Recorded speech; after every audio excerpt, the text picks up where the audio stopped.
Bonjour à tous et bienvenue sur Radio Clarinette pour ce 5e épisode en compagnie de Sylvie Hu. Je suis vraiment très heureux de l'accueillir aujourd'hui. Avant toute chose, merci à ceux qui sont déjà présents en ligne. Vous êtes déjà au rendez-vous. Désolé pour ce petit décalage d'horaire dû à quelques contraintes professionnelles. Mais on est bien là à 19h en direct sur Facebook, sur Twitch et sur YouTube. Merci à tous. N'hésitez pas à me dire dans les commentaires si ça marche, surtout si ça ne marche pas. Pour ceux qui suivent tous les jeudis, vous savez que les aléas du direct sont assez courants malheureusement. Donc techniquement, j'ai progressé techniquement, mais on n'est pas encore sur du live parfait. Un jour, j'aurai une connexion internet qui sera incroyable et tout se passera bien. Mais quand on vit sur un bateau, ça c'est pour la petite anecdote, on n'a pas toujours ce qu'il faut côté internet. On va tout de suite accueillir notre invitée pour échanger pendant 1 heure avec elle. On a énormément de sujets à aborder, à discuter, plein d'anecdotes à entendre. Et bienvenue du coup. Attendez, je fais des bêtises dans mon live. Hop, bonjour Sylvie et bienvenue.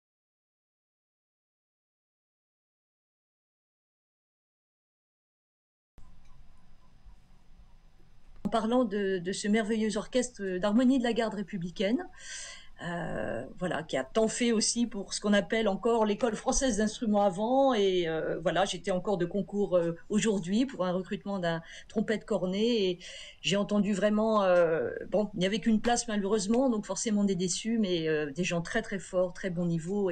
Et je suis sûre que la personne qui est rentrée eh bien, ma foi, sera très heureuse. Enfin, je lui souhaite d'être aussi heureuse dans cet orchestre que moi je l'aurais été quand je partirai, dans 37 ans. Voilà. Formidable, merci Sylvie. Juste, on a eu une toute petite coupure et c'est ma faute sur les réglages. J'ai encore des petits réflexes à prendre.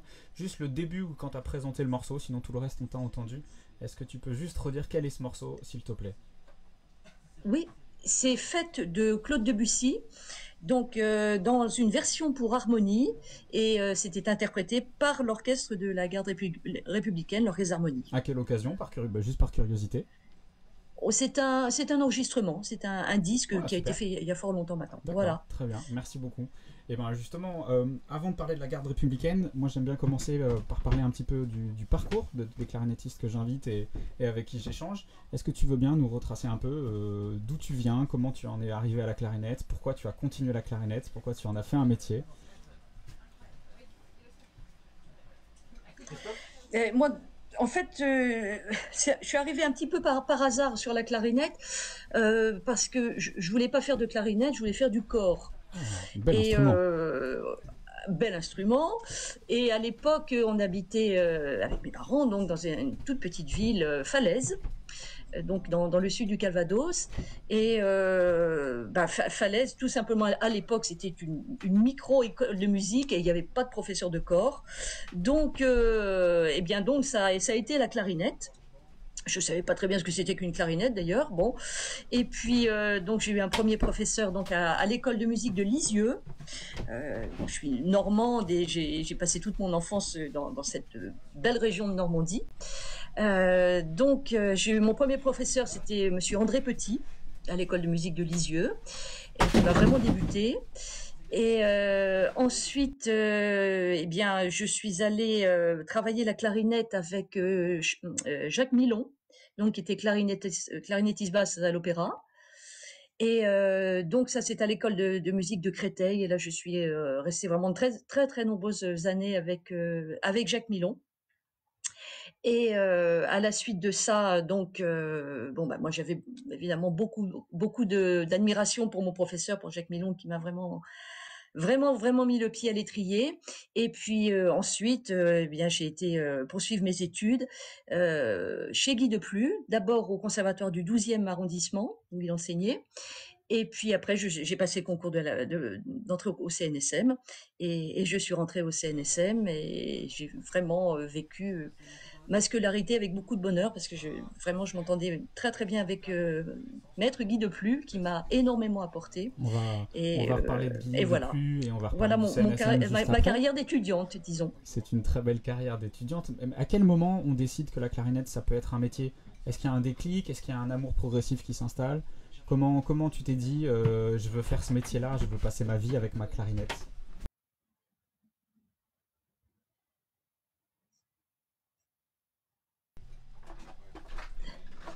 Cher Adrien, je ne t'entends pas. Il n'y a pas de souci, je vais répéter ma question, les aléas du direct. À quel moment, Sylvie, tu as décidé d'en faire ton métier? À quel moment il y a un déclic pour dire tiens, la clarinette, je veux que ce soit mon métier? Ou est-ce que c'est un amour qui s'installe petit à petit, une décision qui se réfléchit? Comment ça se passe? Eh bien, en fait, j'ai pas vraiment décidé euh, d'en faire mon métier. Ça s'est fait aussi un petit peu par hasard, parce que en fait, j'étais au Conservatoire de Paris, mais bon.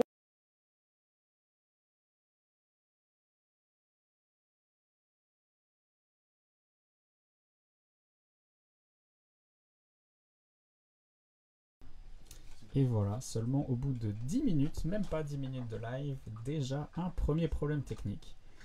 On va se reconnecter tout de suite pour continuer avec Sylvie.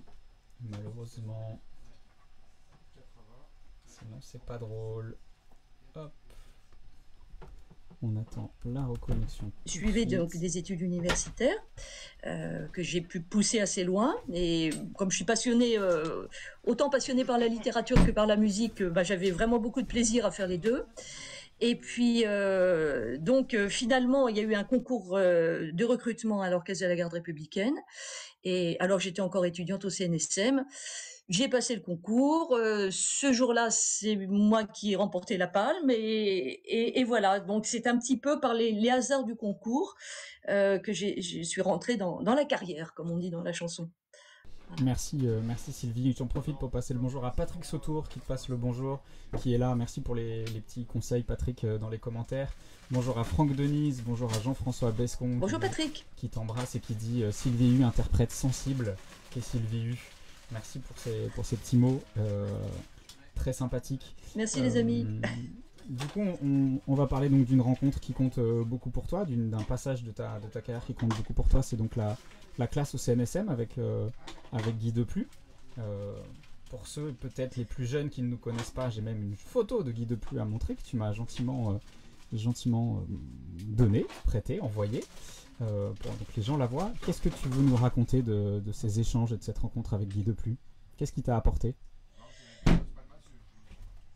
Moi, j'ai quand même travaillé longtemps avec lui. J'ai travaillé 3 ans au conservatoire du 12e, puis après 3 ans à la classe.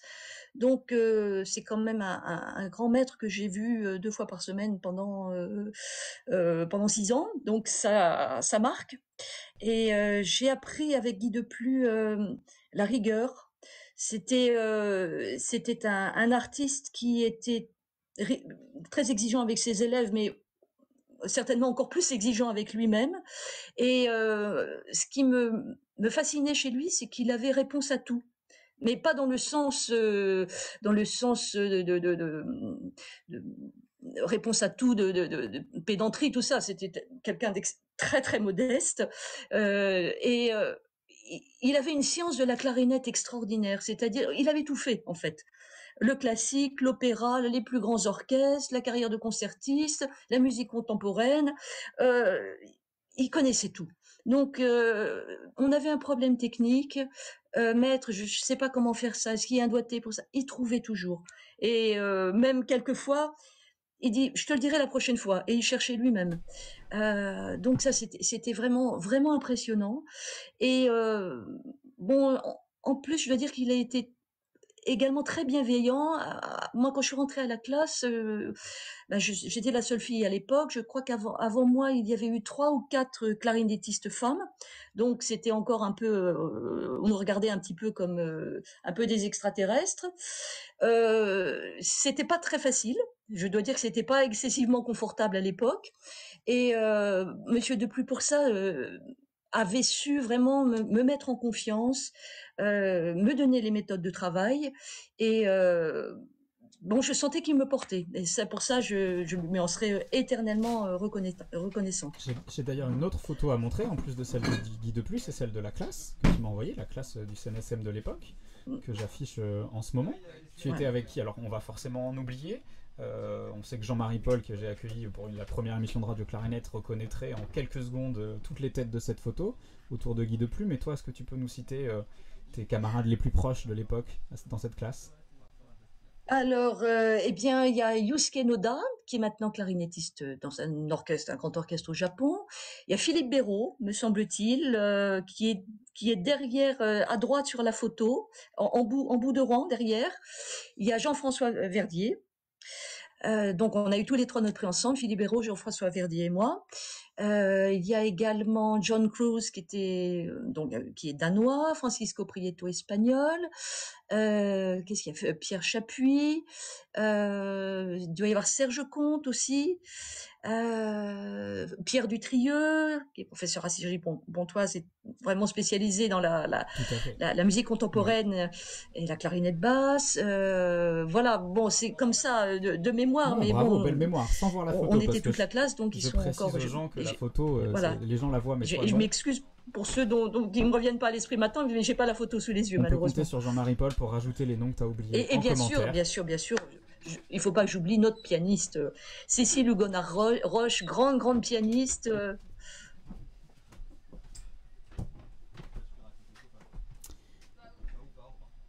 C'est très bien, merci beaucoup. Merci voilà, et moi je ne l'ai pas sous les yeux, désolé. Il n'y a pas de souci. Merci à toi. Et alors, qu'est-ce qui se passe quand on a son prix de CNSM? Qu'est-ce qui s'est passé entre le CNSM et la Garde?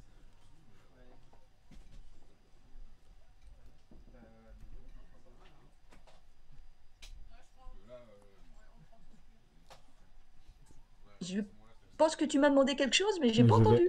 Pas de souci, je vais répéter ma question, Sylvie. Qu'est-ce qu'il s'est passé entre ton prix au CNSM et l'entrée à la Garde républicaine? Non, en fait, je suis rentrée à la Garde en étant étudiante au CNSM. Ah, pardon, excuse-moi. Donc, je suis rentrée à la Garde, j'étais en 2e année de mes études. Et je dois dire qu'évidemment, c'était très, très confortable. Oui, c'était très, très confortable pour moi parce que, bon, j'étais sûre de pouvoir gagner ma vie en étant dans une belle maison. Et voilà, c'était pour moi intellectuellement vraiment beaucoup plus confortable de poursuivre ma scolarité et la mener à son terme dans ces conditions. Voilà, donc j'ai pas eu de passage à vide, j'étais encore étudiante et j'ai eu cette place à la Garde. Alors on peut parler. J'ai mené les deux de front, j'ai fini mes études tout en étant clarinettiste luthiste à la Garde. C'est une magnifique transition. Du coup, comment ça se passe la première année ou l'entrée à la Garde républicaine? Comment on est accueilli? Comment ça s'est passé pour toi à l'époque? À l'époque, moi je suis rentrée donc dans clarinettiste tutiste. Et en fait, j'étais non pas la première femme à la Garde républicaine, à l'orchestre de la Garde républicaine, puisqu'il y avait avant moi, il y avait eu 2 violonistes et puis la pianiste, Catherine Stagnoli. Mais à l'orchestre d'harmonie, j'ai été la première. Donc c'était bon, c'était un peu. Moi, je me souviens quand je suis rentrée à la Garde, ça avait beaucoup jasé, évidemment. Je me souviens avoir rencontré André Boutard. Je venais juste de réussir le concours. Et André Boutard, qui était donc clarinettiste à l'opéra et qui était vraiment un monsieur tellement jovial et charmant, et qui parlait avec un accent du Midi et qui m'avait dit ma petite, s'ils t'embêtent à la Garde, tu iras prévenir. Alors je sais plus qui était ministre des droits de la femme à l'époque, mais il me dit tu iras la prévenir de ma part qui te font des misères. Donc mais j'ai pas eu de misère parce que bon les musiciens étaient très très bienveillants.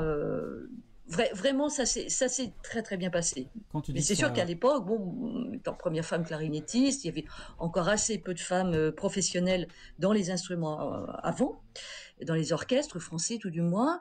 Et bon, en plus, dans un orchestre militaire, bon, c'est sûr qu'à l'époque, ça avait fait beaucoup parler en tout cas. Et puis bon, mais ça s'est passé tout à fait bien, hein. Voilà, et ça fait 35 ans et tout va bien. Et ça se Voilà. passe extrêmement bien maintenant, et on peut dire que les orchestres militaires Et maintenant, se sont je vois le beaucoup nombre de féminisés. femmes à l'orchestre de la garde républicaine. Je n'ai jamais fait le compte, mais enfin, maintenant, on peut dire vraiment.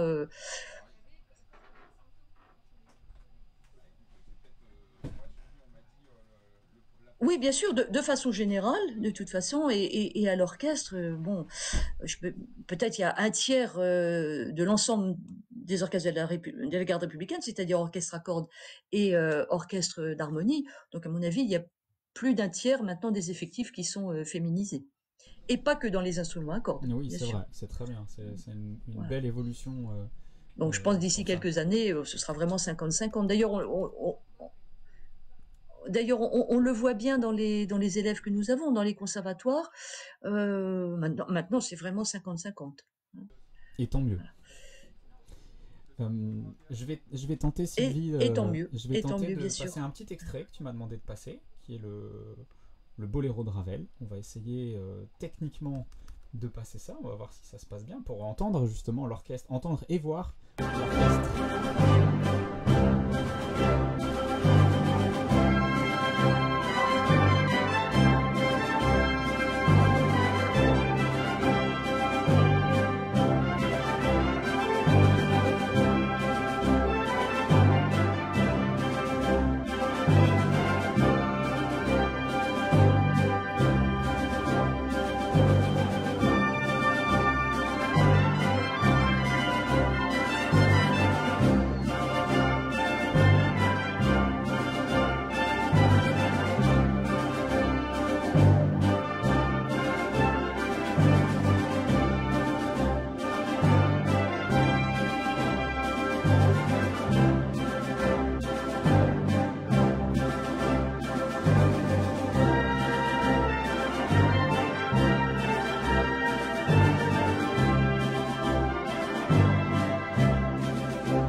Très bel extrait de. J'ai mis là évidemment sur tes conseils la fin du Boléro. Hein.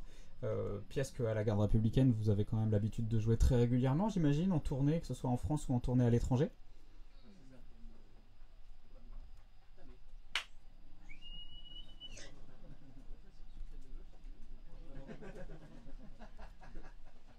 Oui, alors c'est une transcription qui est très ancienne, qui avait été faite par Pierre Dupont, qui était chef à la garde entre 1927 et 1945. Et donc effectivement, c'est un concert qui avait été enregistré au Japon, parce que l'orchestre d'harmonie vraiment est tout à fait bien accueilli, très connu au Japon, bien accueilli. L'orchestre d'harmonie remplit les salles. C'est vraiment une institution au Japon, et l'orchestre a fait de très nombreuses tournées depuis bien des années donc au Japon. Et voilà, donc j'ai voulu faire passer cet extrait de concert, le final, de façon à vraiment ce que les gens qui nous écoutent puissent entendre l'orchestre dans une belle salle, en grand effectif. Comme on dit, ça joue. Voilà.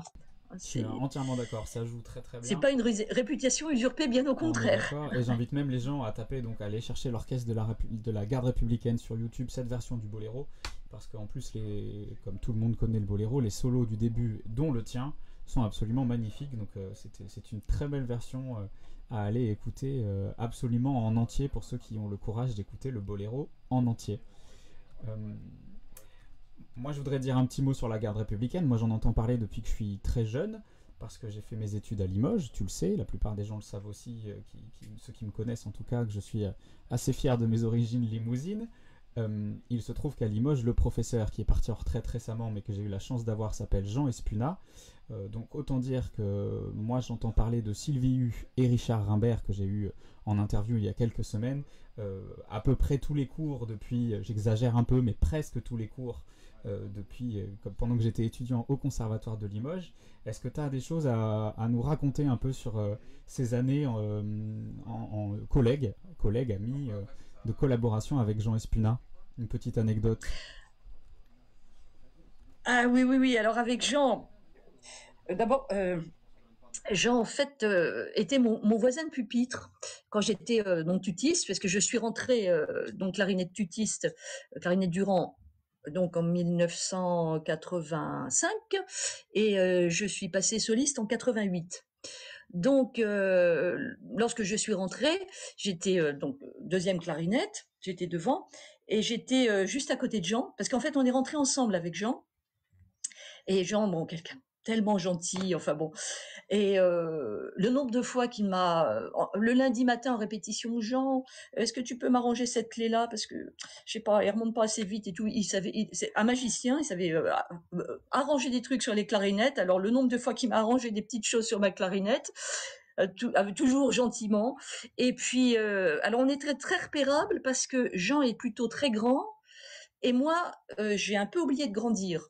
Alors, en fin de concert, quand tout l'orchestre se lève, quand le public applaudit, c'était toujours un peu marrant parce que donc il y avait moi avec mes 1,60 m et juste à côté, il y avait un géant, une armoire à glace.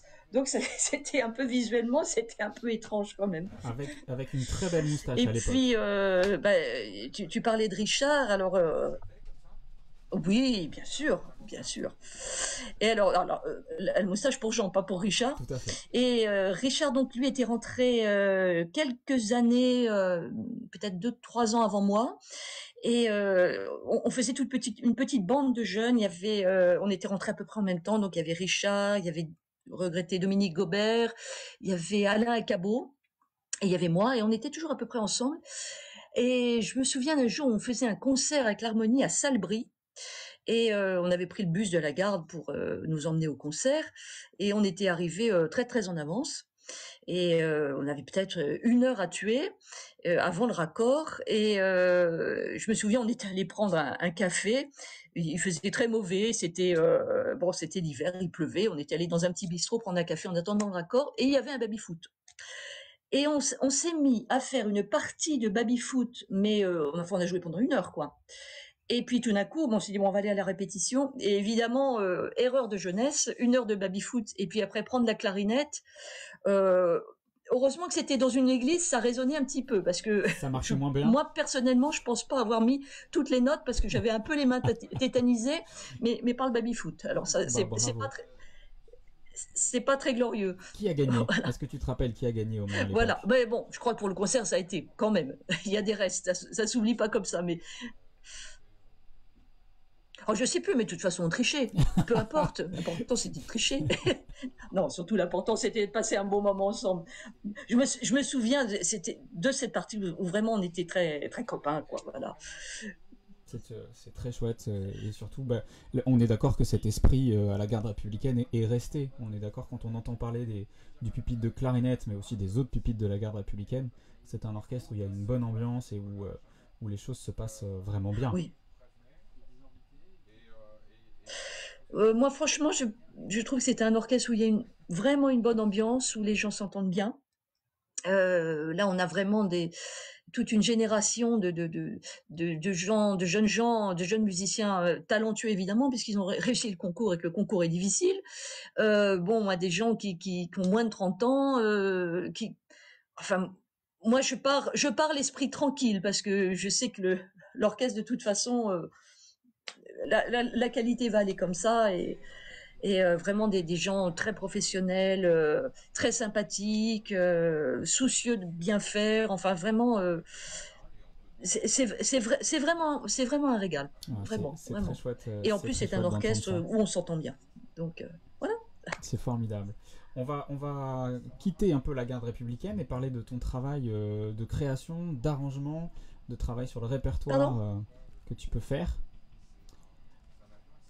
Et est-ce que tu peux nous parler un peu du coup de création que tu as pu faire au long de ta carrière, tout au long de ta carrière?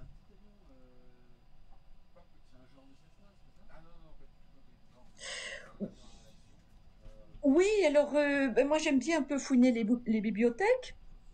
Et bon, j'ai fait quelques petits arrangements. Je ne sais pas si on aura le temps d'en diffuser. Il y a une petite pièce de Shostakovich, par exemple, que j'ai arrangé un galop très rapide. Je ne sais pas si tu l'as dans ta bibliothèque. Alors celui-là, tu m'as envoyé énormément de choses à partager. Celui-là, je ne l'ai pas gardé. On pourra peut-être le diffuser à la fin. Mais j'ai d'autres choses à Je ne sais pas diffuser si après. je ne t'entends plus. Je te disais que je n'ai pas gardé cette pièce-là dans celle que j'allais diffuser. Ouais, On va en diffuser d'autres d'accord. un tout petit peu après. Bon, j'ai fait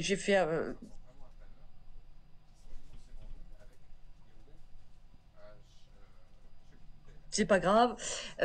Donc j'ai aussi bon, bah, fait un arrangement j'ai par exemple c'est publié sur le quatuor avec hautbois de Mozart. Je l'ai arrangé pour quatuor de clarinette. Bon, j'ai fait des choses. J'ai travaillé également avec des compositeurs. J'ai travaillé avec Nicolas Bacri, dont j'ai enregistré la sonate da Camera, une grande sonate qui fait presque 20 minutes, donc j'ai enregistré. J'ai également travaillé avec Gracian Finzi, qui m'a écrit une pièce pour clarinette et son fixé, donc la Ramonza à la muerte de un ave. Roger Boutry, bien sûr, qui m'a écrit une sonate pour clarinette seule, la pièce Asuka pour clarinette et piano. Donc j'ai eu la chance de travailler quand même avec des compositeurs aussi. Et puis bon, j'ai été chercher quelques pièces. Par exemple, j'ai fait publier une pièce de Clémence de Grandval. C'est deux pièces pour clarinette qui sont publiées aussi. J'ai été chercher à la BN, parce que Clémence de Grandval était une compositrice qui était, ma foi, fort connue au 19e siècle, et comme beaucoup de compositrices femmes, qui est morte deux fois, disons. Bon, une fois qu'elle est disparue, eh bien l'œuvre a disparu avec. Donc j'ai un petit peu été rechercher cette pièce à la BN. Donc j'aime bien comme ça. De temps en temps, j'ai enregistré par exemple la sonate de Gouvy, grande sonate, langage très romantique. Théodore Gouvy, enfin, compositeur qu'on joue beaucoup moins maintenant, mais c'était tout ça, c'était des compositeurs qui savaient bien écrire la musique, et très belle sonate romantique. Théodore Gouvy, une grande sonate très brahmsienne qui fait presque ses 20 minutes. Voilà, j'ai essayé d'enregistrer aussi un répertoire qu'on enregistre moins en France. Par exemple, j'ai fait tout un CD de répertoire britannique. J'ai enregistré la sonate de William Stanford, William Hurston, également de Horowitz évidemment, Arnold. Enfin bon, j'ai fait ce répertoire-là. Dans le répertoire français, j'ai enregistré Sancan, la sonate de Castered. Enfin des œuvres qu'on entend un petit peu moins, et c'est bien dommage. Voilà. Par- Donc Parce j'ai que essayé. Elles n'ont pas besoin de moi pour être défendues, mais enfin j'ai essayé au moins qu'elles soient gravées. en Voilà. parallèle de ta carrière à la garde républicaine, Donc tu ça, as c'est une vraiment un travail de recherche, de voilà, voilà, c'est un travail sur le répertoire qui, franchement, vraiment m'intéresse beaucoup. M'intéresse beaucoup. c'est Voilà. impossible, on est d'accord que c'est impossible de compter le nombre de pièces qui ont pu être créées, arrangées et jouées sur toute une carrière. Tu as quand même balayé un répertoire extrêmement large. Euh, oui, enfin, bon, j'ai pas. comme je le disais tout à l'heure, j'ai travaillé avec quelques compositeurs contemporains, mais je ne suis pas une spécialiste de musique contemporaine. Donc, par rapport à d'autres interprètes, j'ai beaucoup moins de créations à mon actif, naturellement. Hein. Non, je suis très curieuse, voilà, du répertoire, et j'essaye un petit peu, quand j'ai des concerts, d'ouvrir un petit peu d'ouvrir les horizons. Et Voilà, ben, quand je me trouve on à va l'étranger, j'aime justement. bien aller dans les bibliothèques pour trouver. Là, j'ai trouvé par exemple aux États-Unis un trio de Frühling pour clarinette, violoncelle et piano, compositeur allemand qui était assez connu fin 19e siècle. On va essayer d'écouter justement une vidéo enregistrée tout récemment chez Selmer sur une musique Oui, de Roger Boutry. On va essayer de diffuser ça, si ça veut bien marcher. Je vais essayer ça tout de suite. Hop.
je sais pas. Peut-être une demi-heure encore.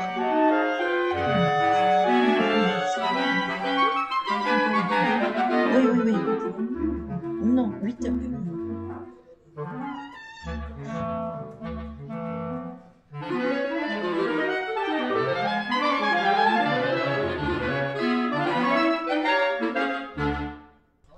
Très jolie pièce. Est-ce que tu peux nous en dire un peu plus, Sylvie, sur la création de cette pièce et pourquoi cette pièce a été jouée et filmée là dernièrement? Oui,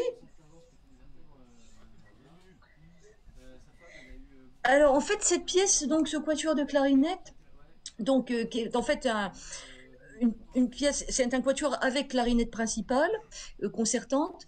Elle s'appelle Dédicace parce qu'elle était tout simplement dédicacée à Guy Deplu. Et elle avait été créée en 2006 au congrès de clarinette d'Atlanta, qui à ce moment-là avait, disons, fait toute une soirée qui était complètement en hommage à Guy Deplu. Et donc à cette occasion-là, on avait créé ce quatuor de Roger Boutry, dédicace, et évidemment le soliste était à ce moment-là Guy Deplu. Voilà. Et là, du coup, pourquoi cette vidéo? Pourquoi ce choix de musique Allô, allô, Adrien? Je ne t'entends plus. Ah, Sylvie, est-ce que tu m'entends? Est-ce que tu m'entends? Est-ce que tu m'entends? Si jamais je suis revenu, ma question est pourquoi cette vidéo? Dans quel cadre as-tu travaillé? Et qui Ah, sont les musiciens avec qui tu joues?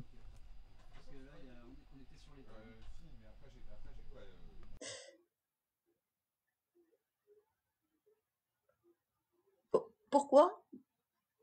Vas-y, repose Je ta refais ma question. question, Sylvie, il n'y a pas de souci.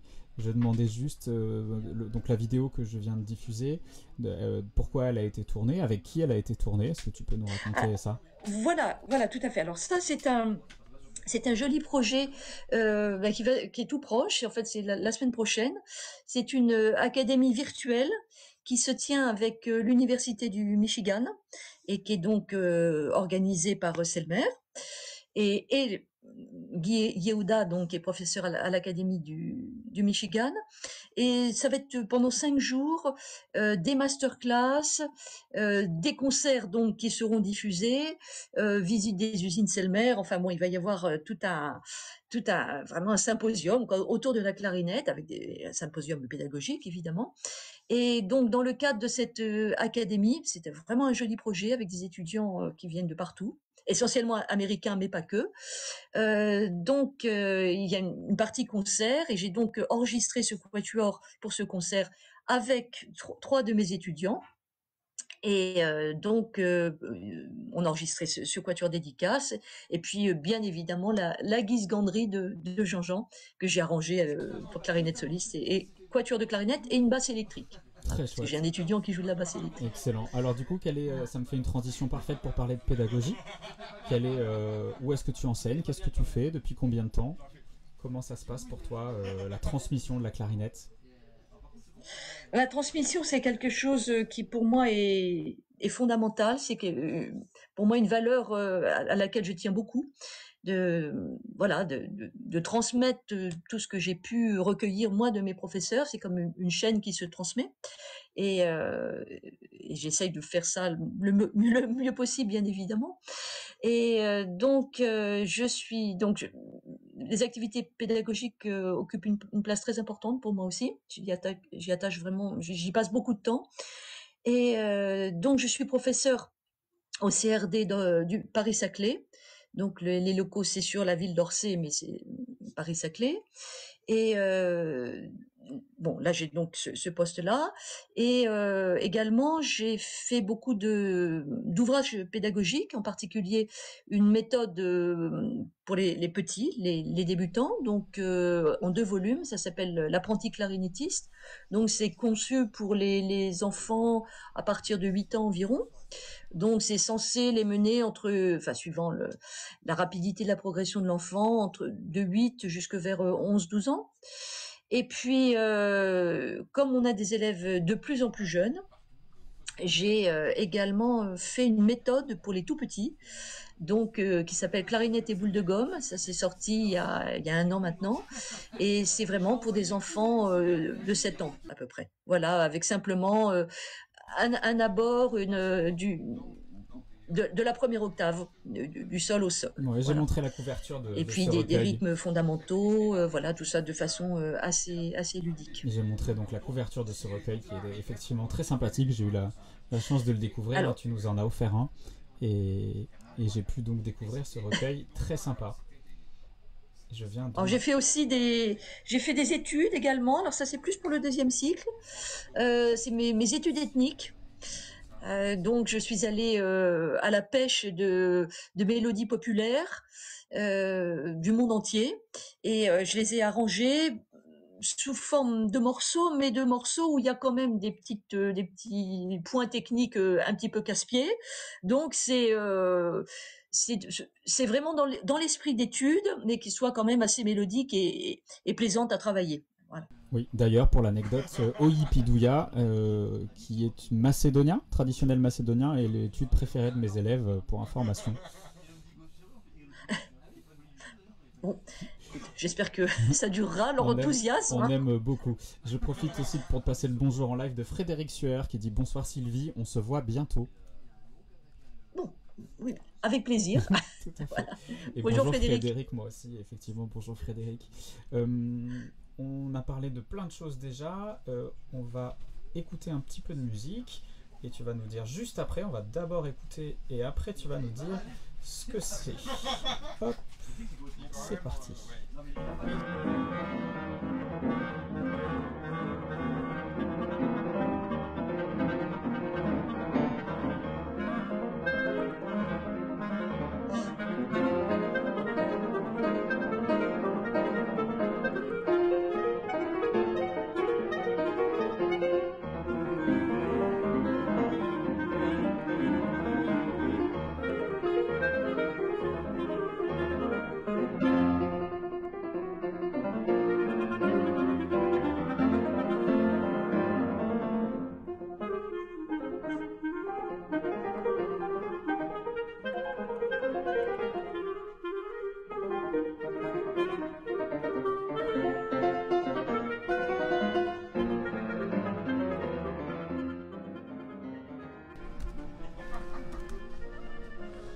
Je ne vais pas passer la piste en entier, elle est relativement longue, mais est-ce que tu peux nous dire le début de quelle pièce on vient d'écouter? Alors, c'est un intermède de Gérard Gasparian. Voilà, compositeur, très très bon pianiste, c'est lui qui joue le piano et il fait quelques notes aussi. Voilà, donc ça c'est une pièce alors je ne sais pas si c'est moi qui l'avais créée, en tout cas c'est moi qui l'ai enregistrée pour la première fois, il y a bien des années de ça, effectivement. Donc voilà, encore une pièce qu'on n'entend pas en concert et bon, je pense qui est quand même assez énergisante, on va dire. Tout à Voilà. fait, très intéressante à écouter.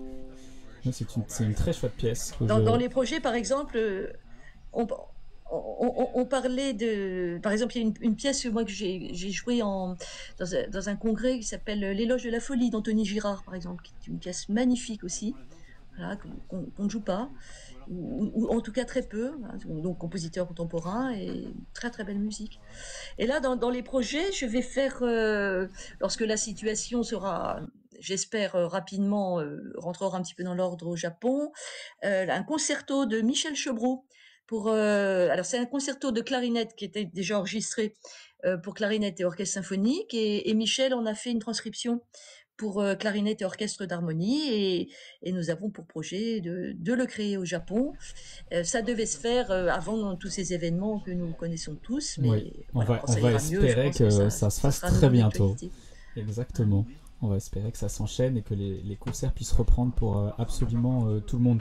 Tu m'as fait une parfaite transition sur ton actualité, à part cette création à venir. Est-ce qu'il y a d'autres, et l'académie la semaine prochaine, est-ce que tu as d'autres choses à nous raconter dans tes actualités à venir?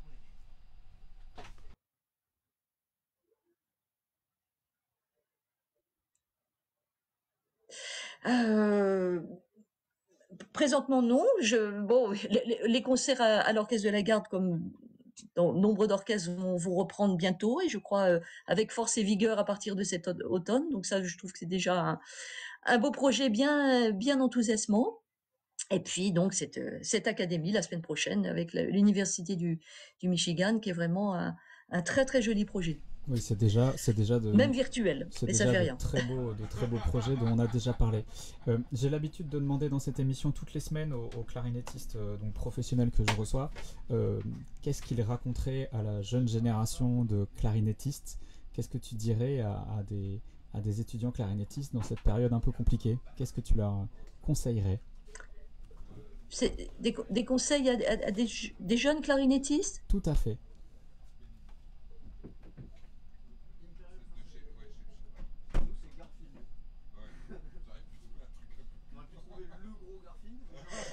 Donc, tu veux que je donne des conseils peut-être à des jeunes clarinettistes étudiants qui veulent en faire leur métier? C'est exactement ça, Sylvie, s'il te plaît. C'est ça? J'ai compris quelques bribes. Euh, Bah, c'est assez difficile de donner comme ça un conseil global. Voilà. Alors, Bon, bah, évidemment, bon, de travailler, mais ça, il y a rien de nouveau sous le soleil, bien évidemment, nous le savons tous, et on passe son temps à travailler, et c'est bien comme ça. C'est comme ça qu'on avance aussi. Moi, je conseillerais à des jeunes de d'essayer de s'ouvrir à un maximum d'horizons musicaux. Euh, Par exemple, de temps en temps, d'assister à des cours d'autres instruments, des cours de chant, par exemple, sans forcément soi-même faire du chant, mais essayer de voir pour le phrasé, par exemple, ou pour la gestion de l'air, pour les chanteurs, de voir aussi pour les instruments à cordes. Je crois qu'il y a beaucoup à prendre euh, dans les formes d'apprentissage pratiquées dans les autres familles d'instruments. Ça, je trouve que c'est très très formateur. Donc ça, c'est un conseil que je ferai. C'est vraiment ne pas rester cantonné à la clarinette, la clarinette, la clarinette. Évidemment, il faut faire la clarinette, la clarinette, la clarinette pour progresser, mais il faut aussi aller voir un petit peu ailleurs, instrumentalement, et également, je pense, s'ouvrir à d'autres horizons musicaux. Si on veut faire musicien classique, il faut aussi beaucoup écouter le jazz. Il y a des choses à prendre sur la façon dont s'exprime, dont les jazzmen gèrent l'écoute, par exemple. Il y a énormément à prendre. De regarder, d'écouter aussi les musiciens traditionnels. Moi, je suis vraiment, c'est ce que j'essaye de cultiver, c'est vraiment d'ouvrir le regard 380 degrés, parce qu'il y a à apprendre partout. C'est surtout d'éviter peut-être de rester trop cantonné dans son monde de clarinettiste, avec ses problèmes de clarinettiste, ses becs, ses anches, ses marques d'instruments, etc. Le répertoire de clarinette, certes, mais l'horizon est vaste, très très vaste. C'est une très chouette réponse. Merci Sylvie pour ce super conseil. Tu as une bise dans les commentaires de Jean Allô, Mussino. Adrien ? Est-ce que tu m'entends, Sylvie? Je te disais que tu avais une bise dans les commentaires de Jean Mussino à Bordeaux qui t'embrasse et qui a dû suivre une partie de ce live. On va se quitter en musique. On va terminer ce live en musique. Déjà, je remercie ceux qui ont suivi malgré tous les aléas techniques. Merci à toi, Sylvie, malgré mes petits problèmes de connexion, d'être resté jusqu'au bout. Et on va donc terminer en se quittant sur une pièce de Earlston. Est-ce que tu peux nous donner quelques informations sur cette pièce, s'il te plaît?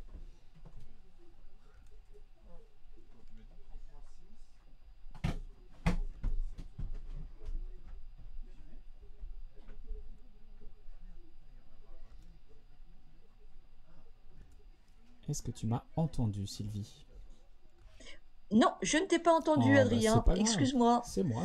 On va refaire tout ça. Il va te falloir répéter. Il n'y a pas de problème, j'adore ça. Je te disais donc, nous allions nous quitter en musique. Je te remercier d'avoir participé à cette émission. C'est vraiment un grand plaisir que tu aies accepté ça. C'est pour moi donc une activité tout à fait bénévole sur mon temps libre, avec des collègues absolument affreux qui m'empêchent de travailler.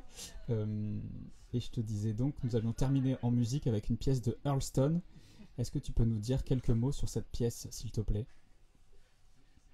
Je t'entends pas, Adrien. Je ne te vois plus et je ne t'entends plus. Alors on va tenter de terminer quand même cette émission. Et je disais juste que je te remerciais, Sylvie, d'avoir accepté d'être mon invité. Et je te demandais de me dire quelques mots sur la pièce de Earlston. Et Sylvie a disparu. Ah là là là là là là. Je vais tenter de me reconnecter pour terminer cette émission en musique. Oui, Sylvie, tu es revenue. Excuse-moi pour cette petite coupure. Je te remercie donc d'avoir accepté mon invitation. Et c'est vraiment un plaisir malgré les aléas techniques. Merci Adrien. C'était un vrai plaisir de partager comme ça ces quelques moments malgré les aléas. Pour ceux qui ont essayé de suivre en direct, je remettrai une vidéo de meilleure qualité parce que le direct n'est pas toujours parfait avec ma connexion. Donc j'aurai une vidéo en ligne sur YouTube de meilleure qualité très bientôt. Et je disais donc que nous allions nous quitter en musique avec une pièce de Earlston dont j'aimerais que pour terminer cette émission, tu nous dises juste quelques mots avant qu'on termine et qu'on l'écoute.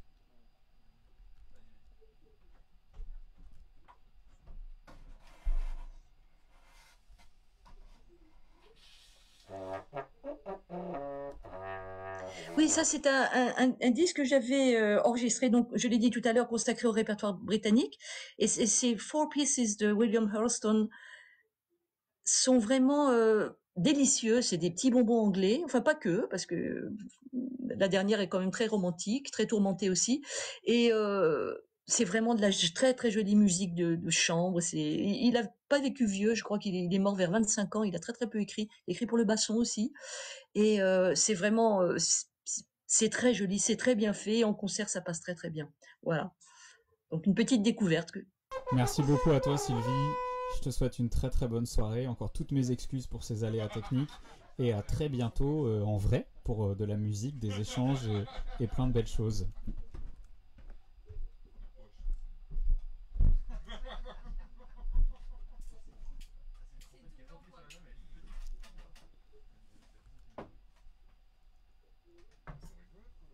Je ne sais pas si Sylvie m'a entendu pour lui dire au revoir. Mince alors.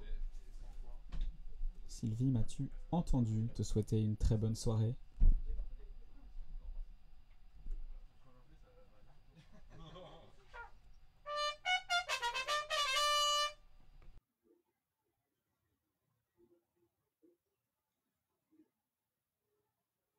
Oui.